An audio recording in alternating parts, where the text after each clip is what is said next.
Loud little ducky and her ducklings always seeking justice and truth. This ducky won't be silenced by the haters, seeking out the facts while providing the receipts. She is loud with her opinions in this cruel world of villains. This ducky will talk, give her sass, while still keeping her class. So join in the pond with the ducklings from all over the place.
I don't know why I can unmute it in one place and not another. Okay.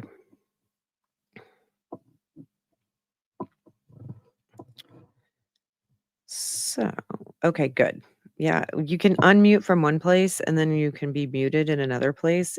That's why people are muted all the time. It's very weird. But yeah, I wanted to do this tonight because tomorrow could be a day that ends early like the weeks before, or it might be full-fledged. We shall see. We do know that Laura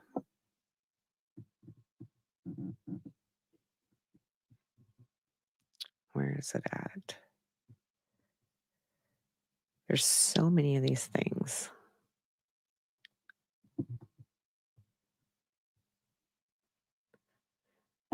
Okay, let me bring these up. All right. Share screen. Should not be any audio on that channel. All right.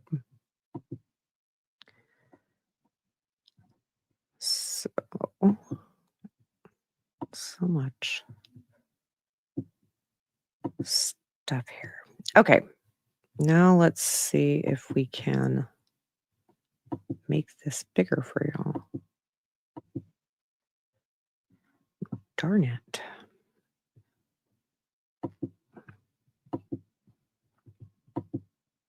Nope, don't want to do that one.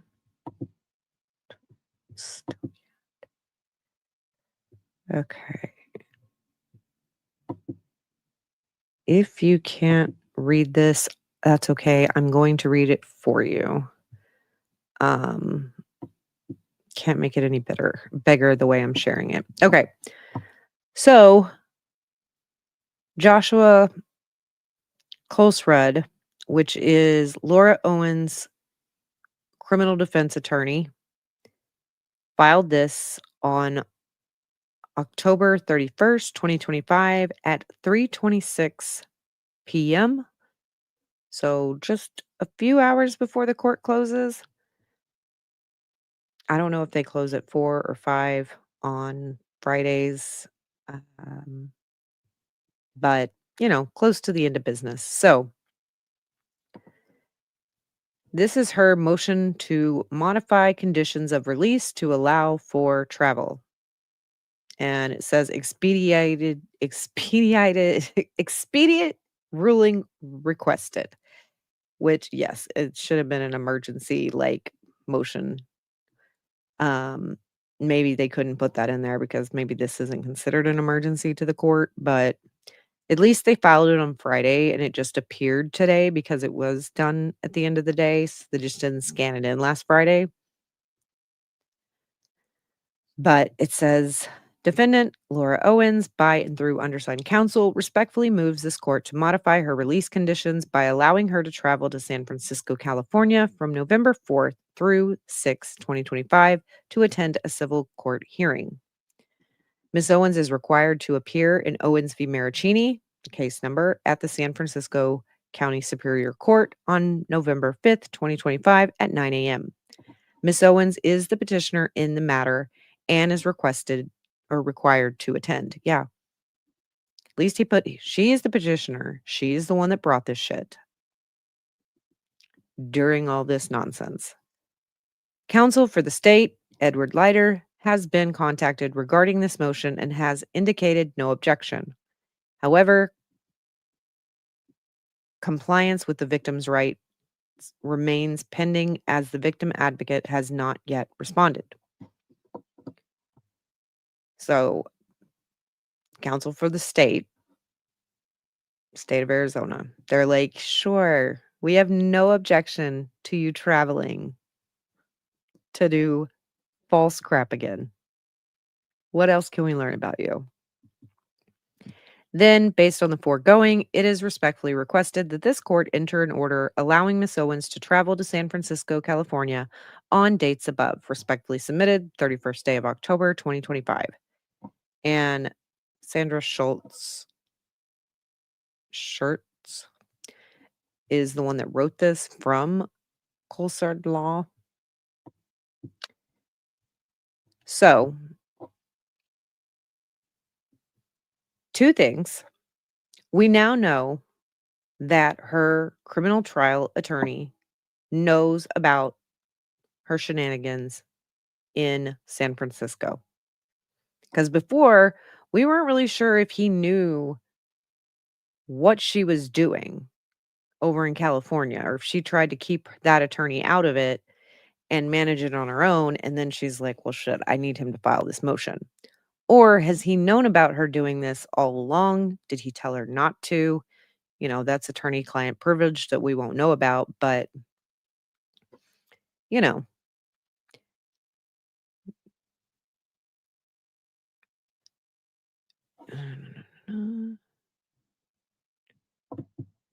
I would hope he would have tried to talk her out of this, but, client control issues. Imagining the convo between Owens and the Arizona defense regarding just what is pending in California. Would love to know reaction. Probably really doesn't want her saying anything under oath. Yeah, well, she could always dismiss the case, but she has chosen not to. She needs this. She promised him she isn't really going, but to ask the courts anyways. Yes. One, we don't know if the court has granted this motion. But also, could she say, "Well, I asked, but I didn't have permission, so I couldn't go"? Because Omar would be able to state she never had any intention of coming because she never filed even a motion to travel. Now, could he say that the reason that she didn't get approval to go is because she waited till the last minute? But we know what she's been busy doing in the meantime. Horse riding shows, um, appeals, interlocutory appeals, to stay the proceeding, which, yeah, not happening. And yeah, she had horse shows, all right. 1 second.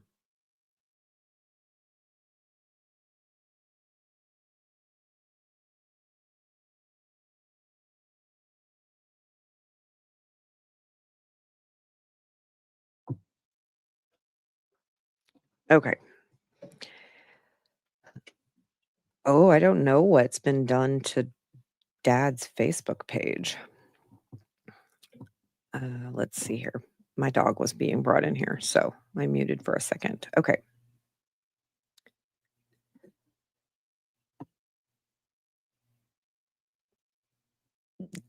She really can't plead the fifth.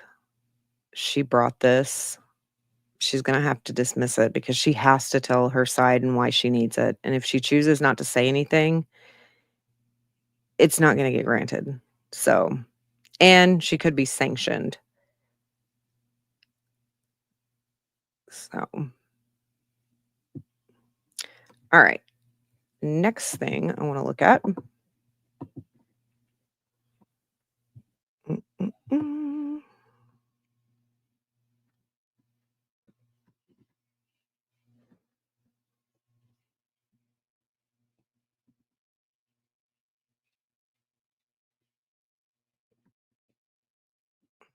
We saw that Inside Edition picked up the case. TMZ, I guess, said something too. Inside Edition also filed for um, to try to have cameras in the courtroom, and guess what? They were denied, just like Lauren was. So when Gingras is like, Lauren is not even real media. Well, what Gingras considers real media wasn't allowed either. So yeah, she's treated equally. Megan Fox was denied things as well. So let's see here. People put out an article which, yay, all these people are picking up things. US Weekly. So people are picking it up, but we've been begging people to pick it up from there. And you know what?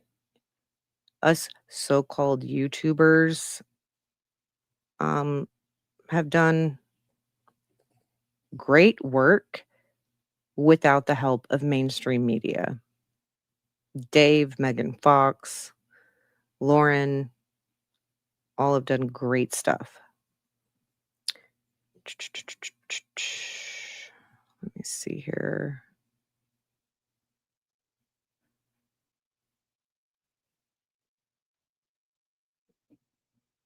I don't have the document that I think Lauren has read it, and it's been read on Nick's stream, but it's the respondent, Mike Maricini's opposition to Lauren's ex parte request for continuance.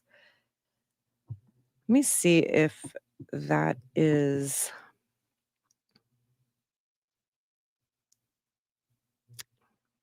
I am just not. Declaration of support. I'm not seeing that on victims of Laura Owens. That court document. So I don't know what is going on there. But if you haven't seen that, you can watch Nick's stream or Lauren Knighty's stream that they did on that.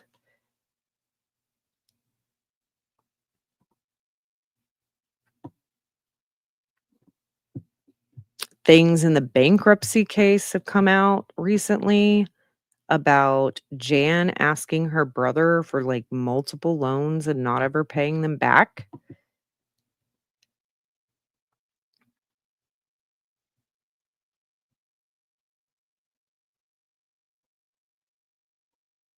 Yeah, and that is true. Yeah, she should definitely be sanctioned for lying to the court about her illness. That is one thing that I hope gets brought up because and I wanna know the judge's response.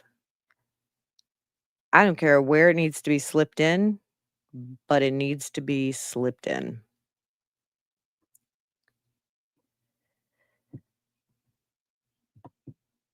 Yeah, equine therapy for gastrointestinal bleeding, which she still has no proof of.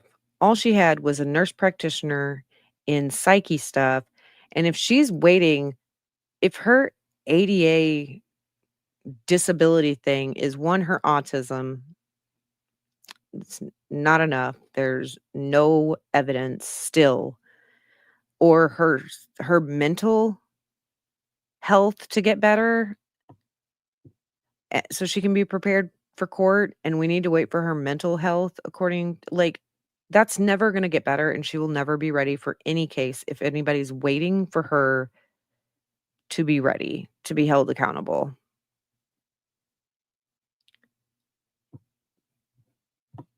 No one is safe from Owens' crime family. Yep. And I don't know if Ron is committing crimes or doing a lot. I mean, the fact that Jan and Laura both at the same time in that body cam footage said that he has nothing to do with this. Both of them at the same thing he has nothing to do with this. Okay, so does that mean that y'all two do? Y'all real protective of Ron.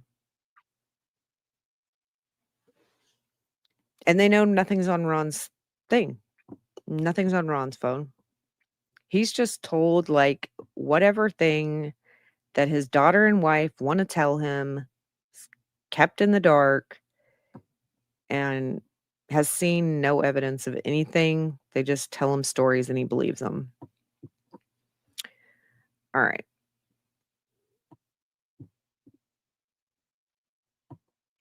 Okay, let's go to the more recent documents.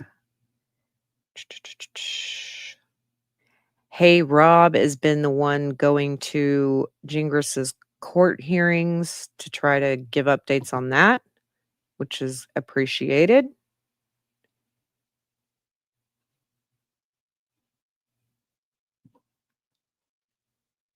Oh, this is the Facebook stuff. Okay.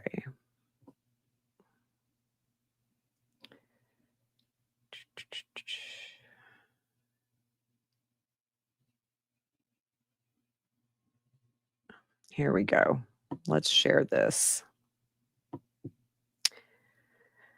So this was on the Facebook page of Ron Owens.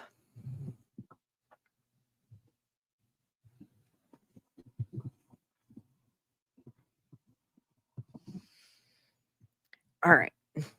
Well, folks, it was 50 years ago tonight that I first turned on my microphone on KGO radio in San Francisco. What a ride it was. The world's best listeners, guests, colleagues have been with me all the way. Starting out as a single guy, getting married, becoming a father, and now a grandpa. Through it all, we laughed, cried, fought, come together, tried to make sense out of this ever changing world. You've been with me through the good times and the bad. Link GoFundMe. And I couldn't be more grateful for your loyalty and support. So, as I listen to my favorite first theme song, Earth, Wind, and Fire's That's the Way of the World, here's a YouTube video of that. I send a big thank you, making my world so much better over the last half century. And a picture of old Ron Owens. Okay. So that's the first one.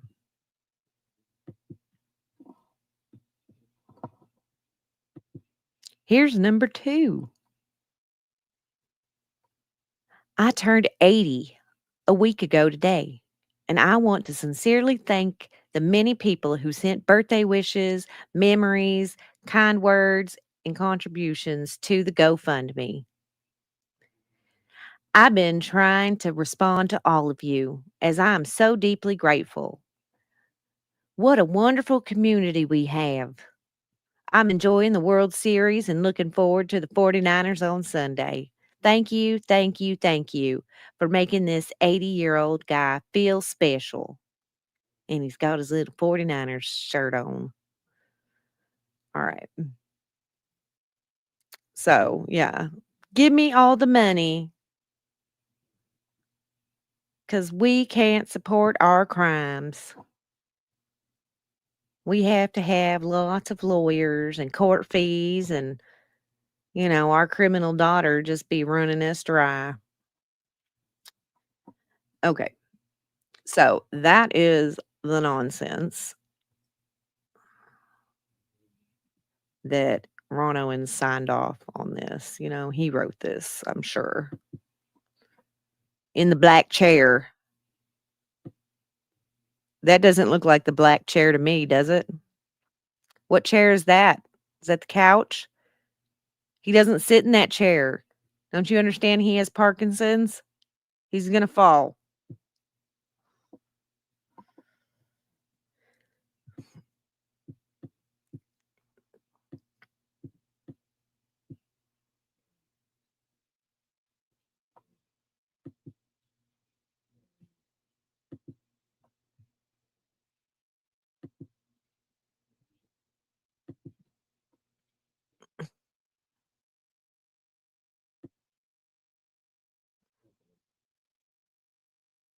All right, we're going to share. Wow. Wait, change that.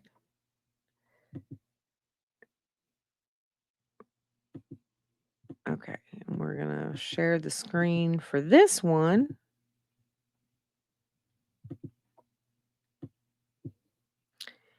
Here is Mike Maricini's GoFundMe. It's at $47,875. He did not meet the goal for tramp stamp for Lethal Lauren over at Court of Random Opinion. So this is a GoFundMe you should support. And not all this goes to Omar. They've got to pay for these people to be there to testify, experts. They have to file the court costs for the motions and everything like that. So, going to court is expensive. On purpose to waste everyone's time. She knows she doesn't have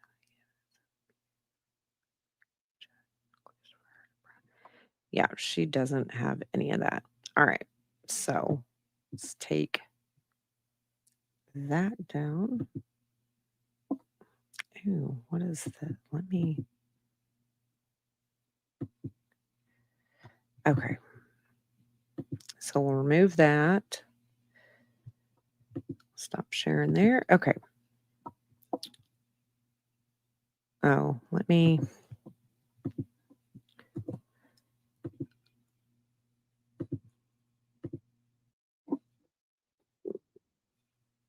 All right. Let me, if I can.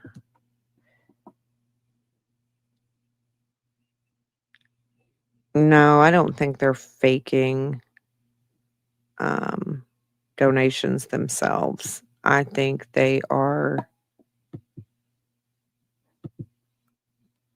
All right. The GoFundMe is pinned to the top of the chat since I learned how to do that. Yay. All right. What else do we have? Just so much. I've been so busy. We had my grandson's second birthday this weekend. He had so much fun.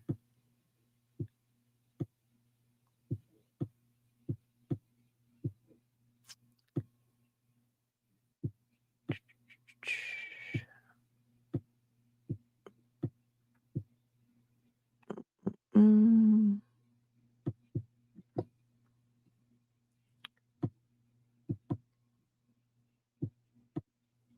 Let's see what else. We'll read that. I read that document.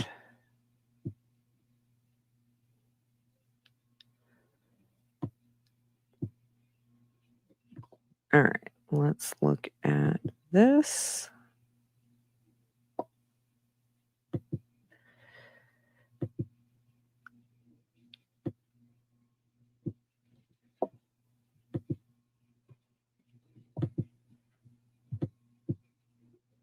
All right, let's see. All right, let's go back to that weird view. All right. Like I said, if you can't read it, I'm going to read it for you. It's also on Clayton's Justice Twitter. All right. So this was filed on October 31st, 2025. In the Owens v. Maricini Notice of Association of Counsel. All parties and their attorneys of records is who this is to. It says, please take notice that Omar of Eagle Law Firm hereby associates Rachel Juarez as co-counsel of record for respondent in the above entitled action effective immediately. Omar Serrato remains lead counsel and attorney of record. Rachel Juarez is authorized to receive notices, file pleadings, and appear on behalf of respondent and all proceedings related to this matter. All future notices, pleadings, and communications should be served on both attorneys at the addresses listed above.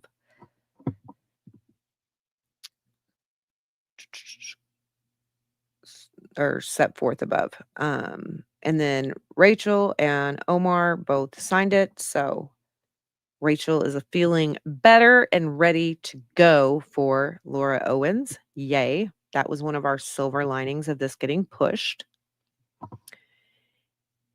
And so Rachel Juarez is officially on the case and on the docket. That's the motion to travel. Where is that other motion?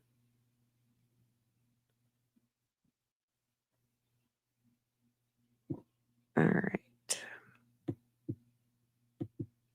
And then Damn Healthy Dose of Twitter got this. This was filed today. So this is what we found out Laura was doing. Is she was first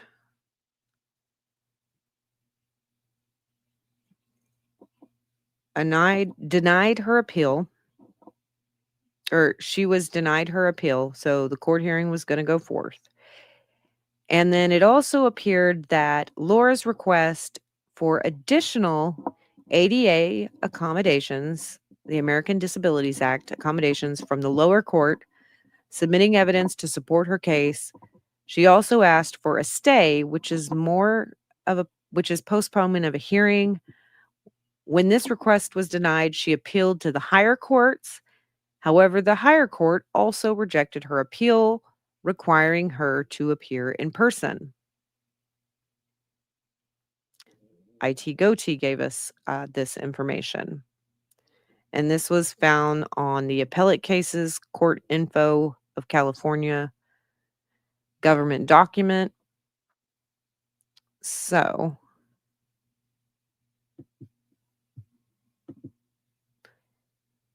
here is application for immediate stay pending review, a petition for writ of mandate, ADA accommodation denial. And she wanted an immediate stay request. All right, so let's go off of that and go to the actual motion. Said there's so much. That's the modification of travel. That's inside edition being denied. Yeah, you stay a request. They're like, no, ma'am, you brought this case. You're going to go to court and you're going to deal with this crap.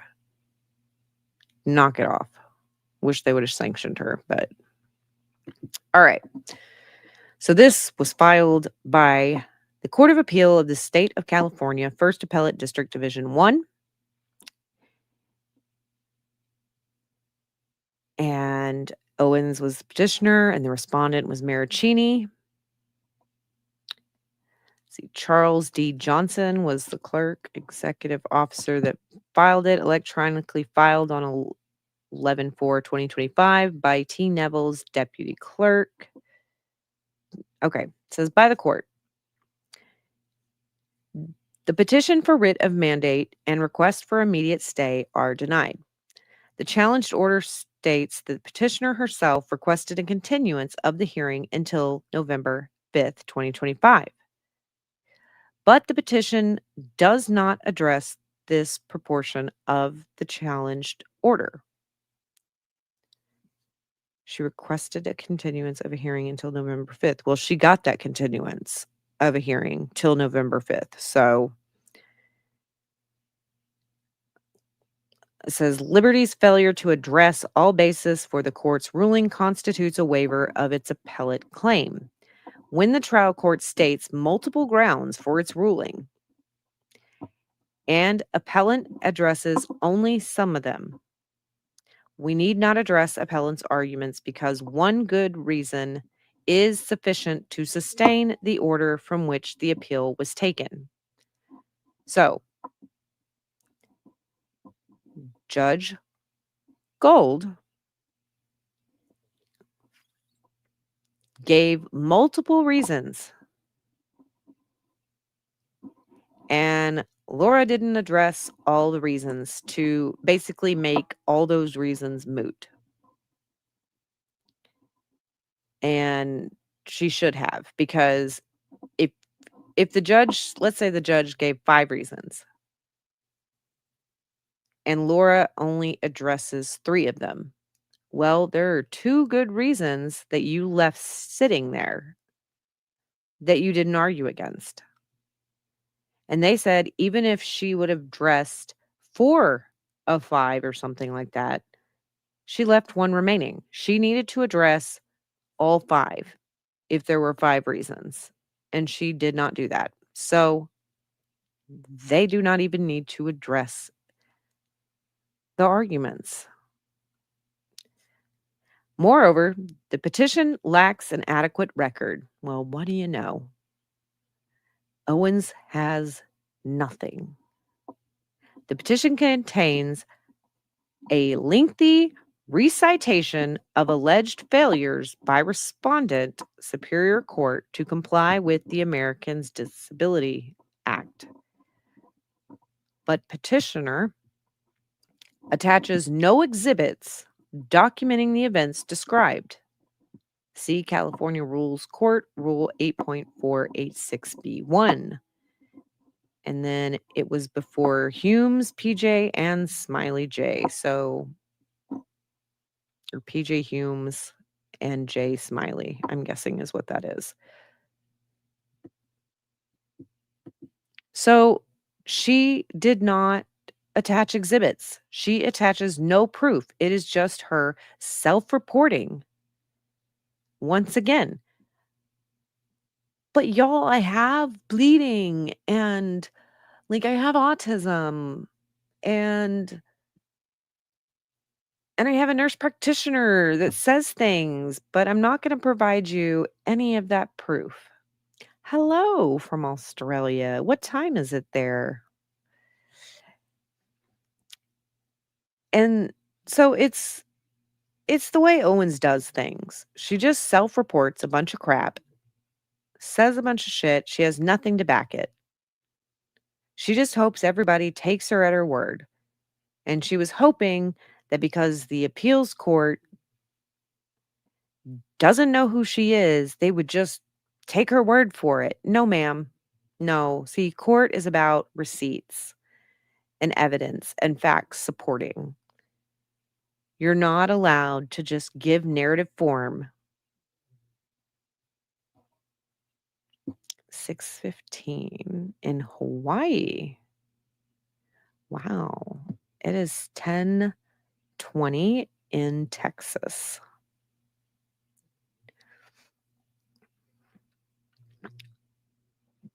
So, I mean, no surprise there that she basically just probably said the same thing she said to Judge Gold without any documentation, like even in Exhibit A, like apparently she had with Judge Gold. It sounds like she didn't even attach Exhibit A for the appeals court. I think it's kind of like Gingras saying, well, all these people did things. No, I don't have proof of them, but just trust me. Trust me, bro. All these cult leaders did things. Don't expect me to prove it. But this is clear and convincing because I'm saying it. It's it, it's just sad because you can't take anything she does seriously. You just can't. Okay, so we did that.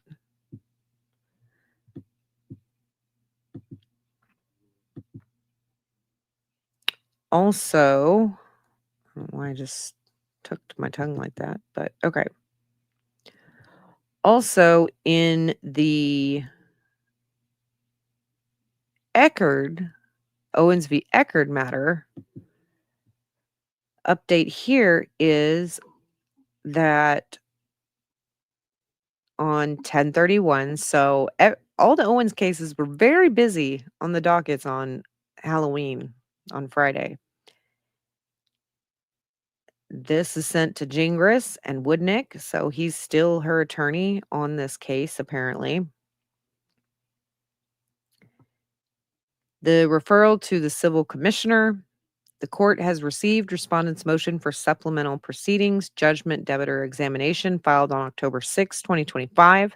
It is ordered the respondent's motion for supplemental proceeding, judgment, debtor's examination filed on October 6, 2025 is being assigned to Commissioner Albrecht for handling. All parties representing themselves, blah, blah, blah, blah, blah. So it has been assigned to a commissioner who is going to help in that matter, probably figure out what the hell and Owens needs to pay up. And she needs to get all this stuff proven so we can move forward with this and put an end to Owens v. Eckerd. All right.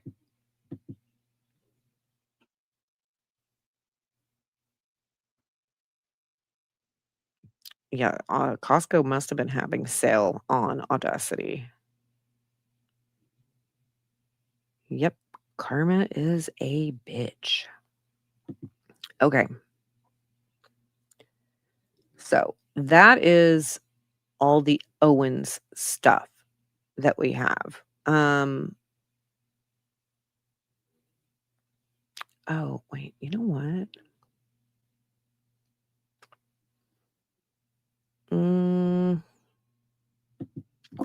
Let's see.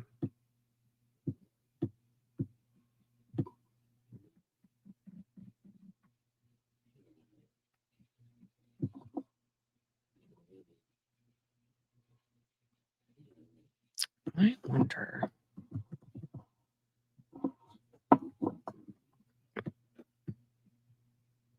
Mm, no, I'm not going to do that. But apparently there's new videos of Owens jumping. All right. But yeah, the horse riding thing was crazy. And then the lady on Instagram talking about it was insane as well. But let's move on to David Gingras's police reports here, because we have not gone over them on my channel. Give me a second to pull that up.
Sorry about that. My son came in here and was telling me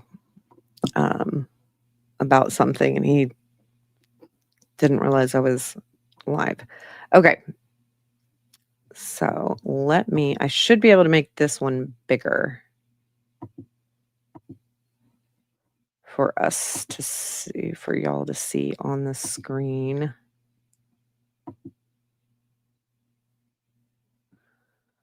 All right. So, David Gingras, his police report. Scottsdale Police Department. Report date was July 6, 2025 at 1:11 in the morning is when they wrote the report. The event happened at midnight, basically from 12 a.m. or 12:08 a.m. to 12:27 a.m. First on scene was Michael Blatchford. It names where the report was taken. It was a DUI. All right, and then the narrative. Okay.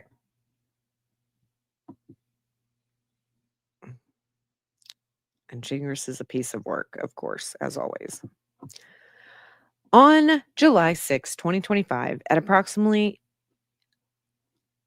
0808 or 08 hours, I was on patrol operating as a traffic unit in a semi-marked Scottsdale Police Department Tahoe, wearing a fully regulated Scottsdale Police Department blue uniform and my issued BWC, which was activated. My body-worn camera is BWC, which was activated throughout the investigation. I responded to a traffic stop at North Scottsdale Road and East Cactus Road.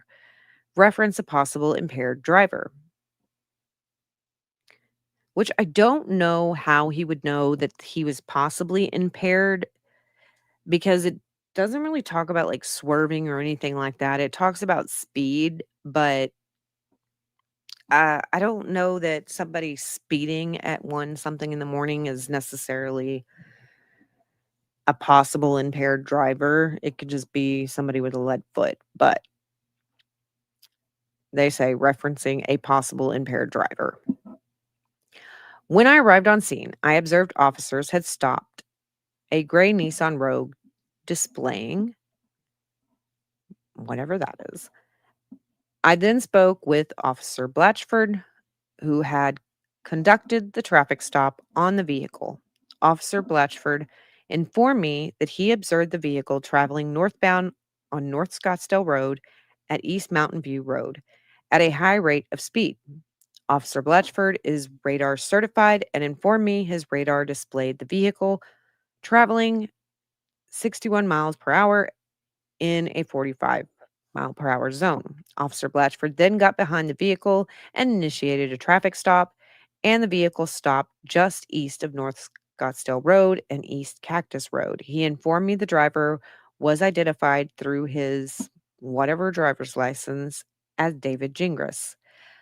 I was also informed that David had a front passenger who was heavily intoxicated.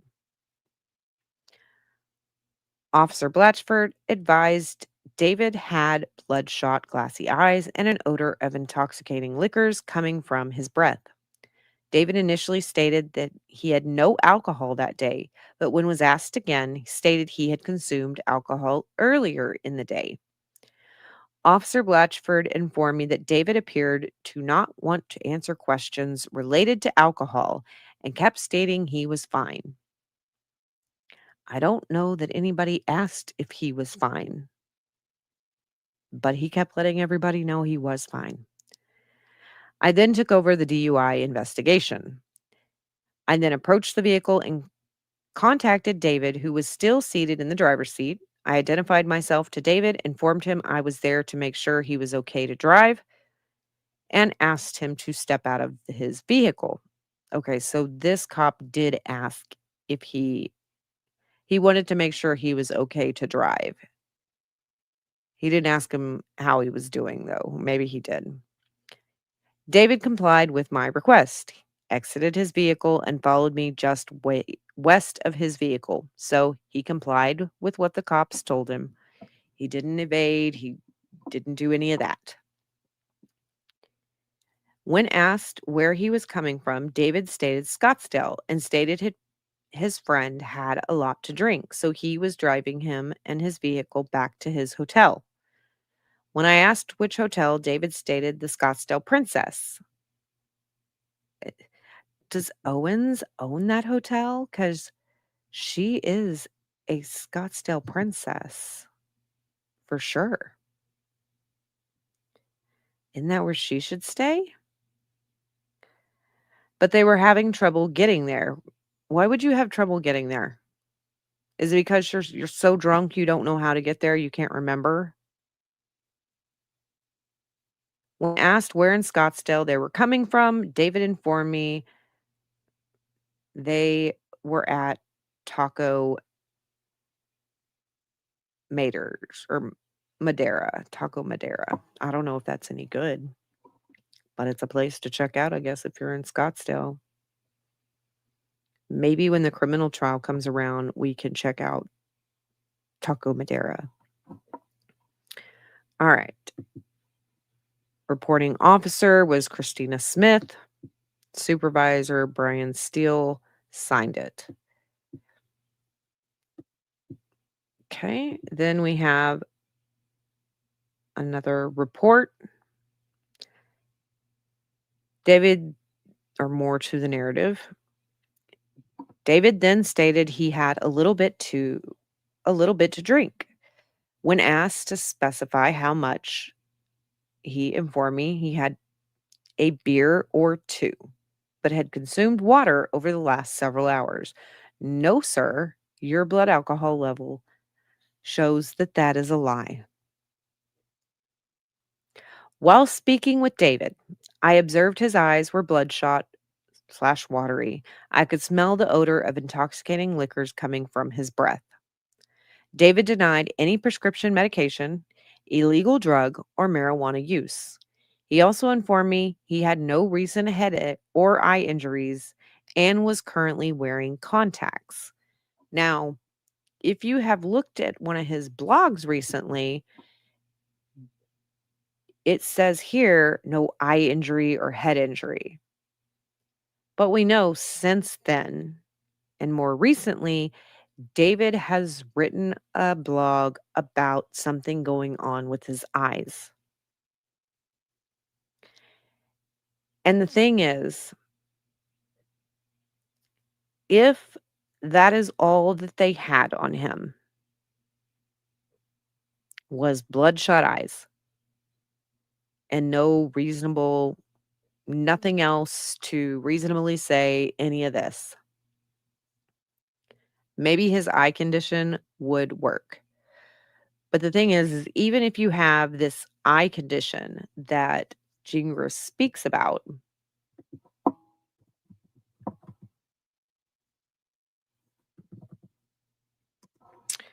um,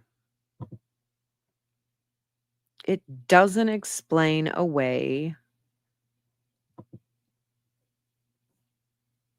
it doesn't explain away your um blood alcohol level.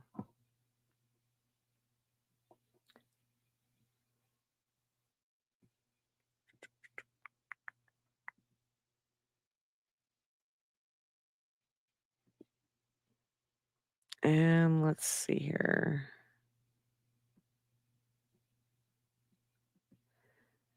Because does he even address this?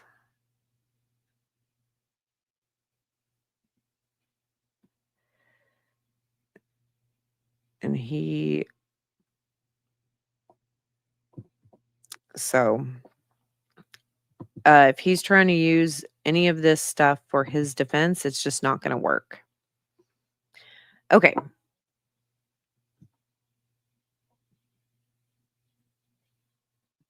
Where did our document go? Okay. I then attempted to get David in the ready stance for HGN. As I did so, David stated, I am not willing to do FSTs, which is field sobriety tests. When asked why, he informed me he was I'm going to say lawyer is what the blank is, or the redaction is. I'm going to say lawyer, and the tests were not required. I tried to educate David on the law for SFSTs and asked what type of law he practiced. However, he refused to tell me. It's because it's not criminal law. I continued to explain the legality of SFSTs and impaired to the slightest degree in Arizona to David. However, he continued to refuse to cooperate. At approximately 027 hours, I placed David under arrest for DUI. He was handcuffed to the rear, hopefully not the cuffs attached to his rear because that would hurt. Handcuffs checked for fit and double locked. I then escorted David to my patrol vehicle where he was searched, incident to arrest with negative results for weapons or contraband. So he did not have contraband on him. He didn't have any weapons. So there is no knowledge of alcohol being in the car. There are no drugs or contraband, paraphernalia, or anything like that in the car on him as either. And there were no guns or knives or anything like that on him either. Granted, this was his friend's car, not his. So I then secured David in the back of my patrol vehicle and seatbelted him in. Officers on scene then completed the VIR with all items of value documented on the form. I was given all copies besides all city towing copy. A copy was also faxed to ACJIS and mailed to all registered owners, lien holders. Officers then remained on scene until all city towing arrived to tow the vehicle. So his friend's vehicle was towed. This was an expensive night of drinking for them. I wonder if David helped get the vehicle out of the impound or the towing company. I then read admin per se, straight from admin per se, implied consent. David's verbal response when he asked if he could consent to tests at 0:35 31 hours was yes. I then read the consent statement of the form to David, and he again stated yes when I asked if he would consent to these tests. I then transported David to the Scottsdale City Jail, where he was turned over to detention staff for initial booking. David was then brought into the blood draw room. I am a qualified phlebotomist and performed the blood draw at 054 hours. There was no issue with the blood draw, and it was successfully completed. After the blood draw was complete, I then inverted each tube 10 times and verified visually that there was a proper mixture between the preservation and anticoagulant and the blood. So basically, when they do the thing, like they kind of shake the tube, like um, doing that is what they're doing. I then properly sealed and labeled each vial and secured it in the blood collection kit. The blood kit was later impounded in the secure evidence refrigerator at the downtown district station at 02:27 hours, so 2:27 in the morning. David was then brought into the intoxilizer room, which that was interesting.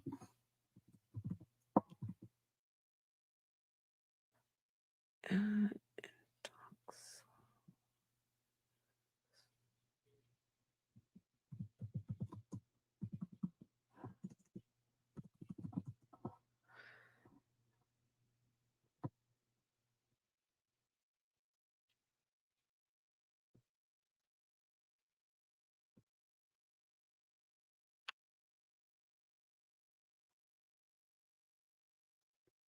If an individual refuses a breath test, his or her refusal can be used against them in court.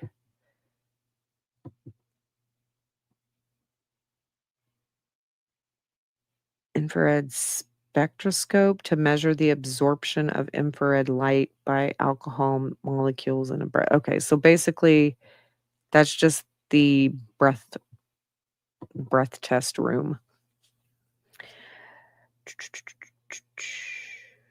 I observed a deprivation period from 048 hours to 12:48 a.m. to 1:05 a.m., where David never left my proximity. I am certified in this process and followed the operational checklist. The first sample was a 0.111%, and the second was a 0.112%. The test was successfully completed.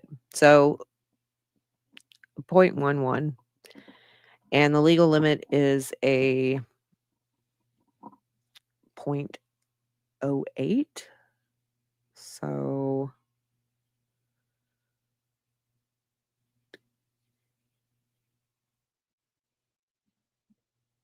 mm, mm, mm, mm.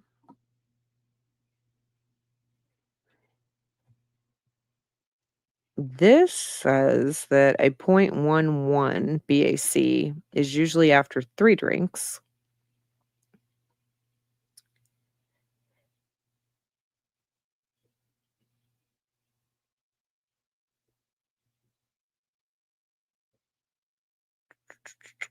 And I don't think it's even double the I don't think it's not like double the legal limit or anything like that, but which is why it's just slightly the slight drunk DUI or whatever, slight DUI. I then asked David if he would answer questions post Miranda rights, and he stated he probably would not because he is a blank, which I am going to say he says he is a lawyer. I then chose not to complete an air form with David, explained to David the admin per se form, and left his copies in his property. The form was also sent to MVD and records with his license attached.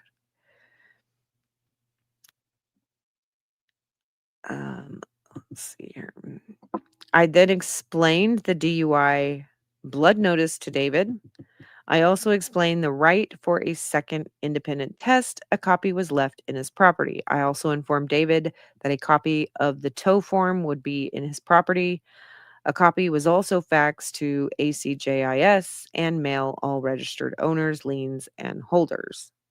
This is also signed by Christina Smith and Brian Steele, the supervisor. David was then booked and released for ARS 28-1381, A1 DUI impaired to the slightest degree, and ARS 28-1381, A2 DUI of .08 or more. David was also civilly cited for ARS 28-701, speeding. It should be noted that David told me several times throughout this investigation that he was a lawyer, blank. I could be wrong about the blank being lawyer, but I don't think I am. However, he never requested to speak with a lawyer. He's like, I am a lawyer, but he never asked for a lawyer. Please see other supplements for further. This concludes my involvement in the investigation. So offense 1, it shows his little ticket here. He is not Hispanic or Latino, so he cannot try to claim that because Scottsdale said no.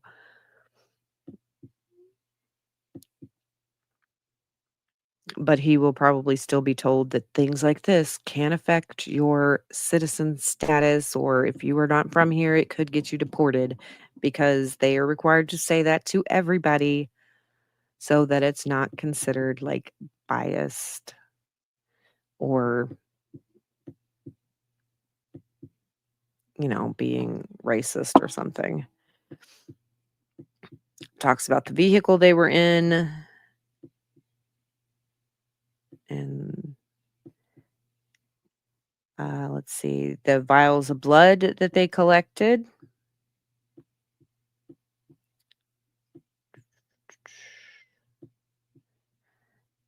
And then they were there.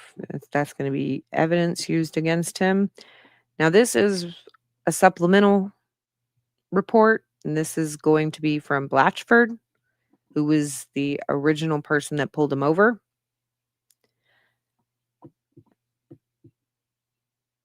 Says on July 6, 2025, at approximately 12:08 in the morning, I was on patrol in a fully marked Scottsdale Police Department squad vehicle equipped with emergency lights and sirens. I was wearing my standard issue blue police uniform with Axon body-worn camera.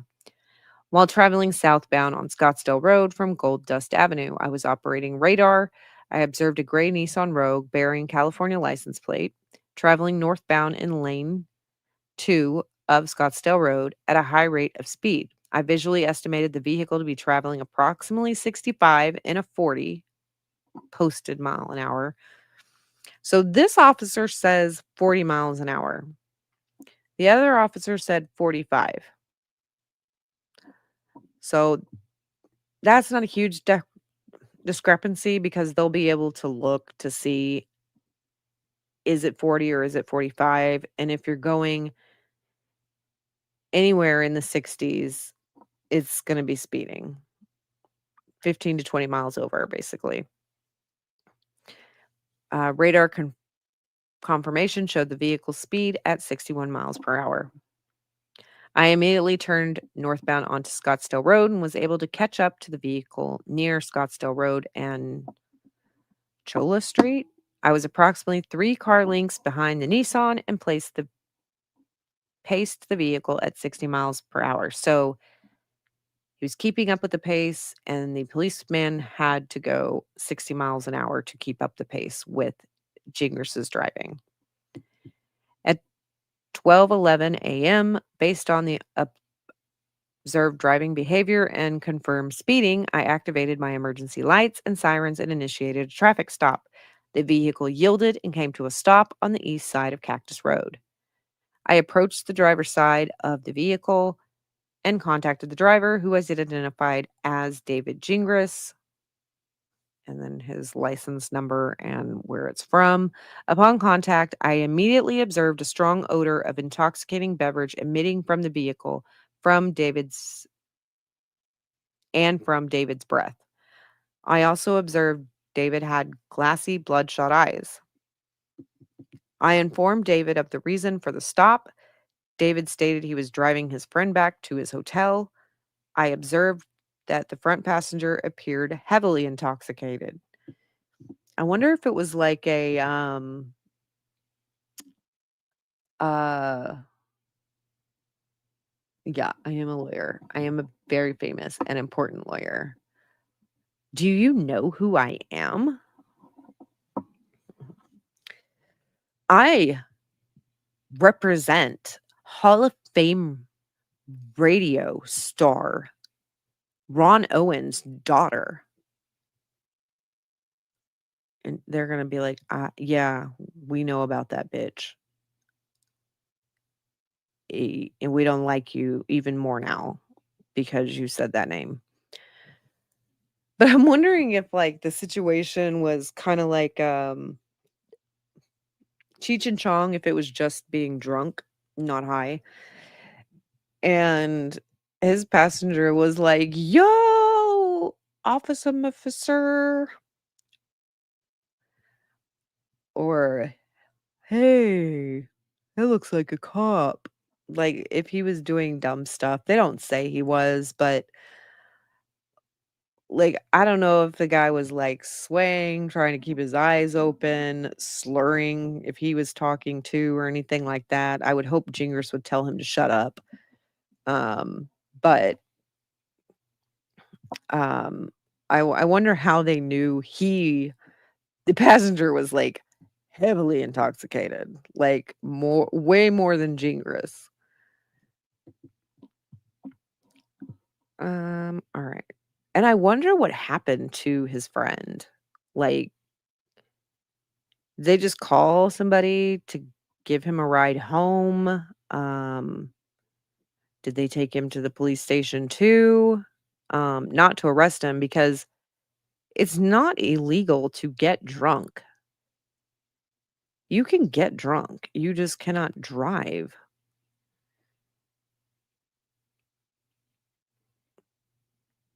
Alright.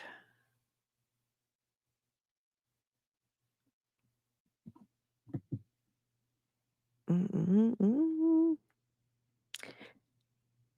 When I asked if he had anything to drink that evening, David initially replied no. I returned to my patrol vehicle and conducted a records check via MDC, confirming vehicle registration and driver's license status. Upon returning to the driver's side window, I asked David again when he last consumed any alcohol. David replied earlier today. Well, I mean, a minute before on a technicality is earlier today. Like, it's before now. Like, I wasn't now consuming the alcohol. It was earlier. Doesn't say how much earlier, though. When asked how much he had to drink, David stated, "I'm fine." So that wasn't the question. Non-responsive. When I further asked what he had to drink, David responded, "I'm not gonna argue with you." Nobody is arguing with you, sir. Like, he just asked you what you had to drink. Did you have a beer? Did you have a scotch? Did you have a wine cooler? Was it tequila, vodka, uh, a margarita? Like, th he's just asking that. He wasn't trying to argue with you, Gingras. Not everybody is trying to argue with you, but you're very defensive in everything you do. Guilty conscience much. I requested a DUI enforcement officer to my location. Upon Officer Smith's arrival, I explained what I discovered so far and turned the DUI investigation over to Officer Smith, which is the one we read prior to this. At 12:27 a.m., Officer Smith placed David under arrest for suspicion of a DUI. So it was interesting that he was talking like that to the male officer. And he didn't get rude with the female officer. I mean, that wouldn't suit him, but, and he hates so much that people break the law. Conditions, the traffic was light. So there wasn't a bunch of crazy traffic on the road. The weather was clear, there was dry, there was no hazards. When speaking to David, he observed the following: speech slurred, color of the face was apparently normal, so he doesn't turn red when he drinks like some people. His eyes were glassy and bloodshot. There was an odor of intoxication. There was an admission of alcohol consumption. There was a valid driver's license. He had valid insurance. And that concluded his stuff in the matter. The supplemental 2. Let's see what else.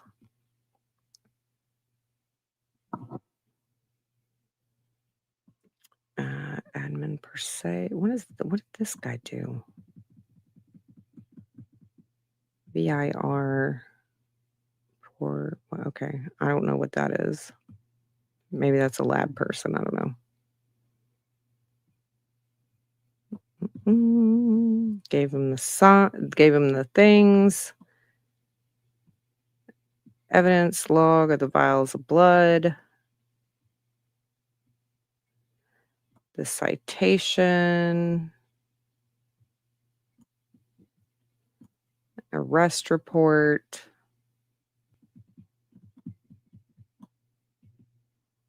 His new and improved mugshot photo. He was booked without a warrant or previous incident.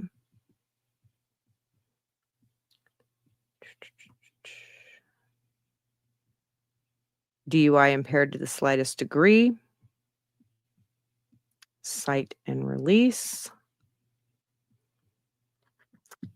His property. Okay, here's the impound.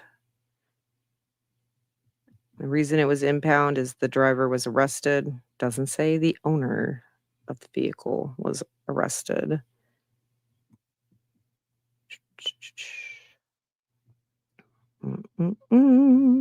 The traffic ticket for speeding, DUI impaired to the slightest degree, and DUI BAC of 0.08 or more.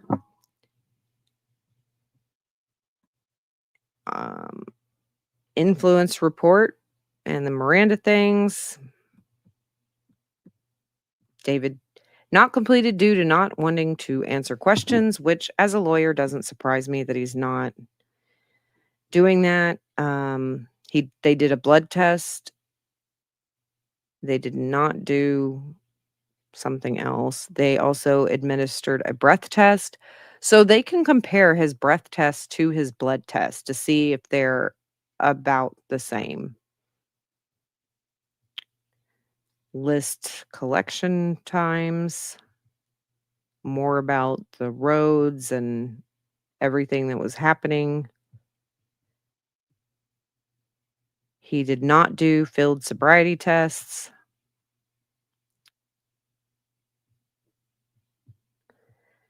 DUI blood notice. You have the right to gather your own evidence, including but not to limited to a sample of your blood. Additionally, you have the right to request available portions of the blood collected by the police for testing by an independent laboratory of your own choosing. So he can go get his own blood tested.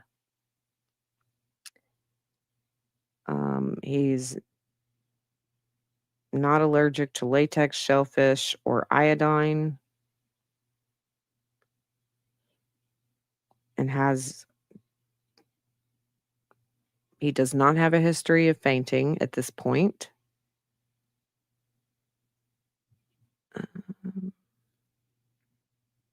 Antiseptic.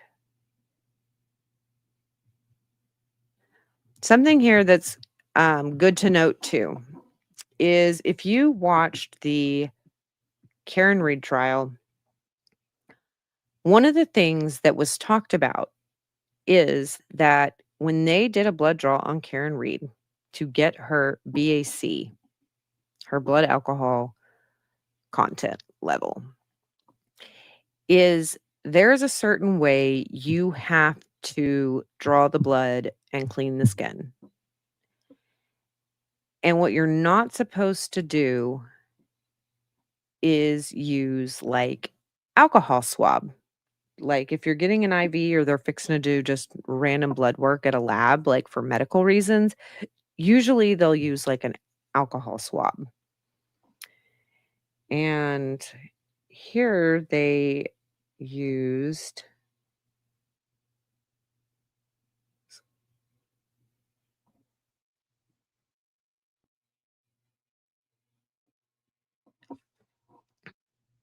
all right, have a good afternoon and evening.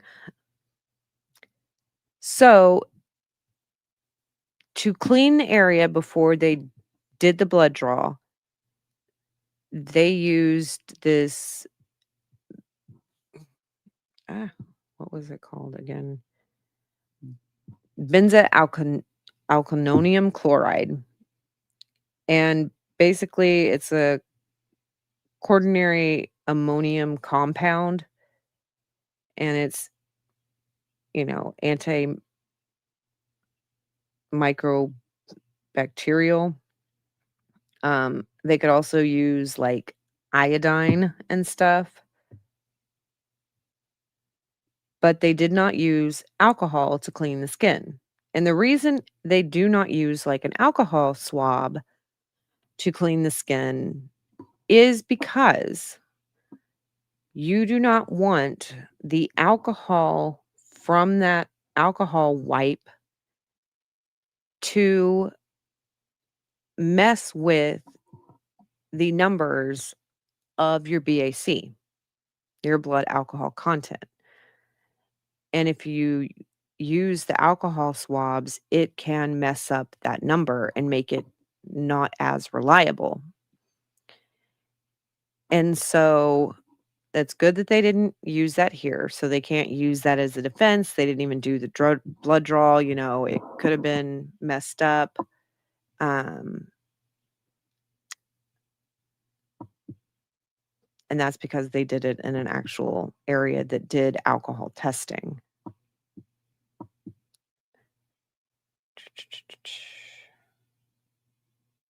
And then here's where it says, the 0.111 and 0.112. And that was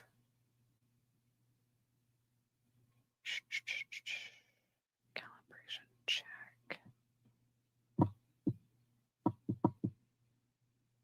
This was the breath test. So according to his breath test, that was his level. We do not know what the blood test said, though. We just know that they drew it. And they did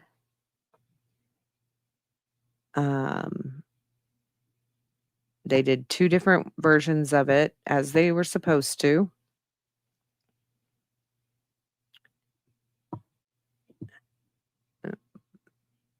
But I hope you don't ever drink and drive, but if for some reason you're getting a BAC draw, find out what they are using to clean before they stick the needle in.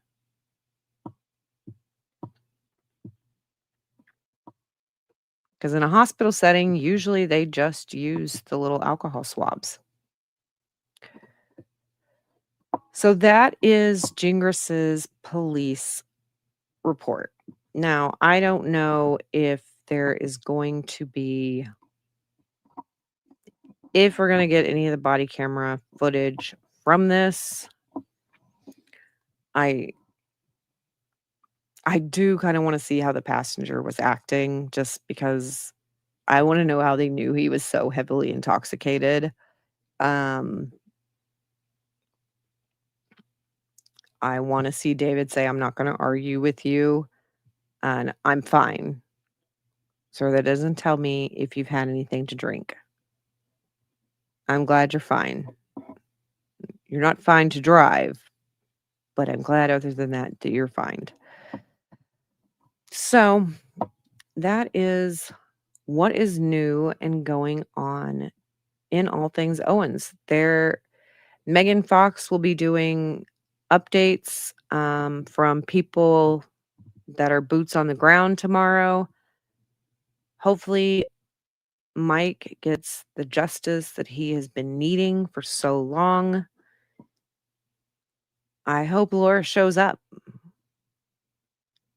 so that this can be tried fairly. And she's not allowed to say, I lost. I mean, she's still going to complain and say things were not fair and all that. But the courts have told her nothing bad is happening here. Like, everything is legally proper. Will they learn anything for the Arizona criminal trial? Is she going to have a meltdown and a breakdown and talk about a cult? All things that are unknown. I believe Lauren is there. Dave sounded like he canceled his flight, so that stinks that he's not going to be there now, unless he decided last minute he was going to be again. But I guess we will stay tuned to everything and find out what is going on. That's going to be it for me tonight, guys. Tomorrow, hopefully, is a day of justice. Bye. Not pregnant at that time, and she lied